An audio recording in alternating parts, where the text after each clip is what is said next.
Good morning to all. Today we are going to discuss about the topic zero-based budgeting, its definition, features, steps in ZBB, advantages, limitations, and the difference between traditional budgeting and ZBB. In short, zero-based budgeting means it is a new management technique. It aims at cost reduction and optimal utilization of resources. The concept of zero based budgeting was first put forward in a crude form by E. Hilton in 1924. However, this technique was first introduced by Peter A. Fair of US Texas Instruments in 1969. Uh, Therefore, he is considered as the father of ZBB. Jimmy Carter, the former president of USA, introduced these techniques in the budgeting in the state of Georgia in 1970 when he was the governor of the state.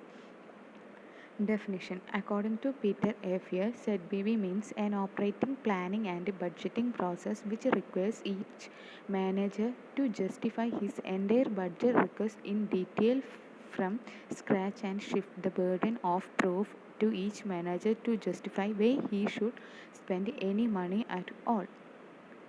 Features. Following are the features of ZBB. It all starts from zero.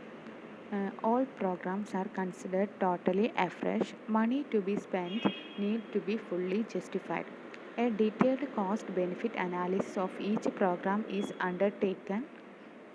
All activities are identified in appropriate decision packages.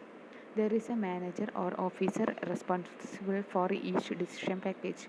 Priorities are established and decision packages are ranked, and projects which have no utility are eliminated. And the last one is resources are allocated to each decision package.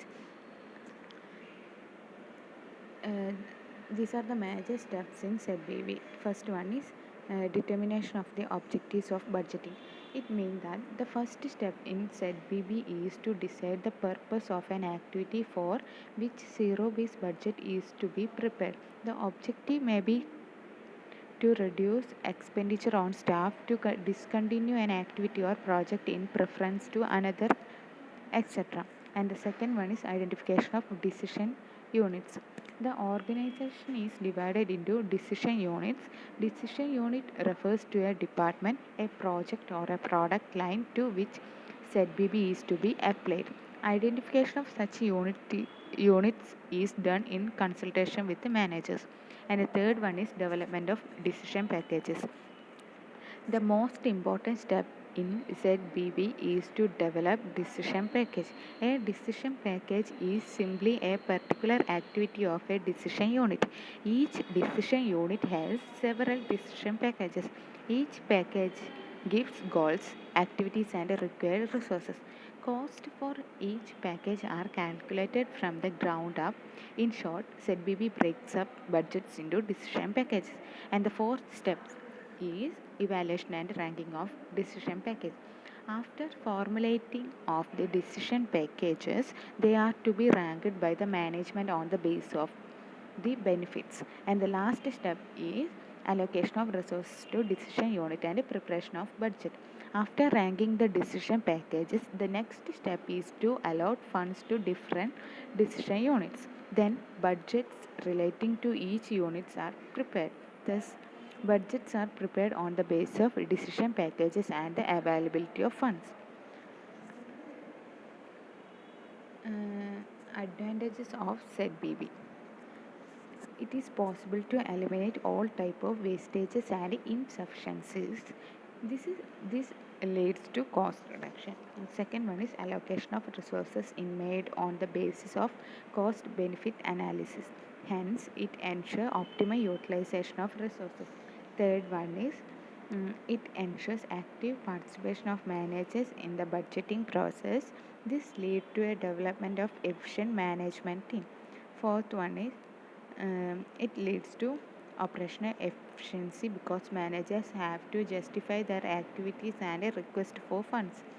And fifth one, it facilitates more effective delegation of authority. And sixth, it promotes high level of motivation at the level of unit managers. And the last one, It increases communication and coordination within the organization.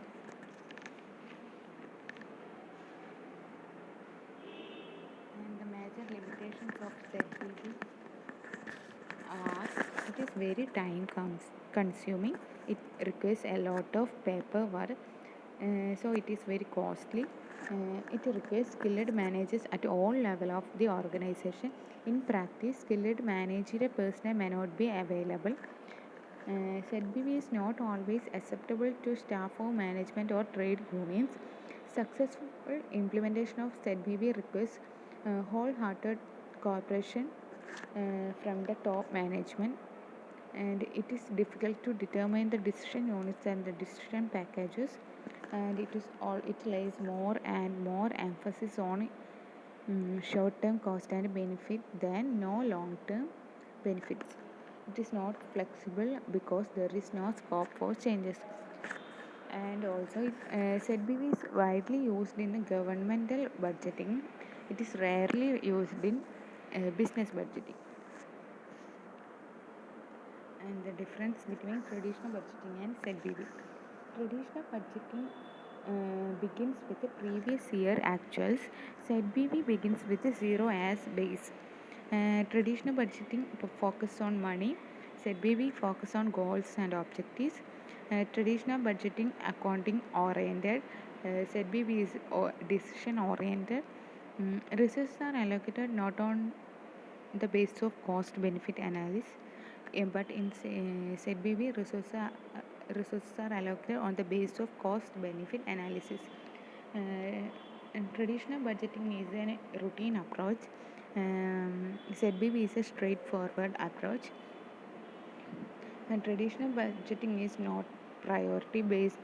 ZBB is a priority based. Traditional budgeting is only prepared annually, and the ZBB is only prepared once in 5 years.